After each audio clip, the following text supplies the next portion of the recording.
یہ 2003 میں جب صدام حسین کی کمانڈ اینڈ کنٹرول کو تباہ کرتے ہوئے ایران نے دیکھا امریکہ کو، تو انہوں نے سوچا کہ جب ہماری باری آئے گی تو ہمارے ساتھ یہ کیا ہوگا۔ تو وہاں محمد علی جعفری صاحب میجر جنرل تھے، انہوں نے جو IRGC کا جو ان کا ریولوشنری گارڈ کی جو تھنک ٹینک ہے اس میں انہوں نے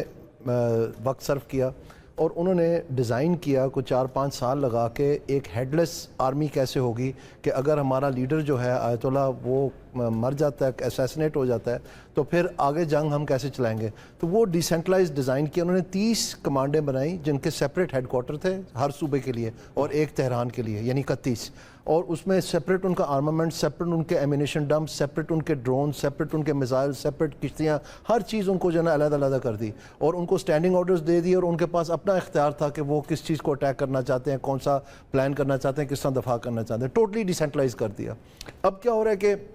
آپ دیکھیں یہ ایک قسم کا ایران جوڈو کھیل رہا ہے، یعنی دوسرے کی طاقت اسی کے خلاف استعمال کر رہا ہے کہ اس وقت ہرموز اسٹریٹ میں کوئی کشتی نہیں جا رہی، جو تقریباً 24 کشتیاں دن کی گزر رہی تھی وہاں پر مہینے میں 6-7 گزر رہی ہیں۔ تو وہ 300-350 کشتیاں جو ہیں وہ ابو دھابی کے پاس ایک جگہ ہے جہاں پر وہاں کھڑی ہیں، پارکڈ ہیں ساری، کوئی میزائل نہیں انہوں نے چلایا، کسی قسم کا مائننگ نہیں کی انہوں نے، اس کی کوئی ضرورت نہیں پڑی۔ ہوا کیا، ان کے ایک فتوے سے کہ ہم یہ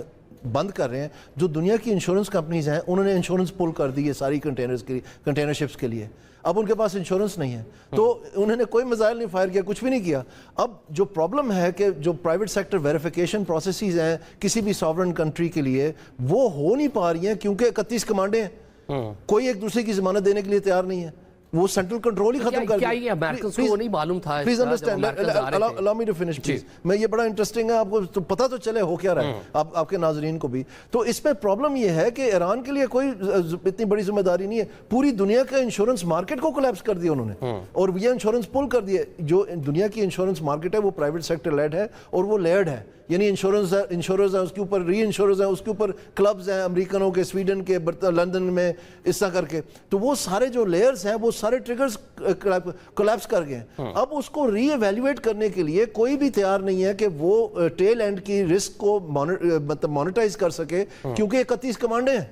تو وہ ایک کمانڈ کا تو فیصلہ کر سکتے ہیں، ساورن ڈیسیجن میکنگ ہی نہیں ہے، تو وہ کیسے ویریفائی کریں؟ جو انشورنس کا اس ویریفیکیشن از دا کی، تو کوئی بھی ویریفائی کرنے کے لیے تیار نہیں ہے۔ اب جتنی دیر یہ ڈیزائن کیا ایران نے 20 سال لگا کے کہ اگر ہمیں امریکہ کے ساتھ جنگ لڑنی پڑے تو جنگ شروع تو وہ کر سکیں، ختم ہونے کا دن ہم بتائیں گے۔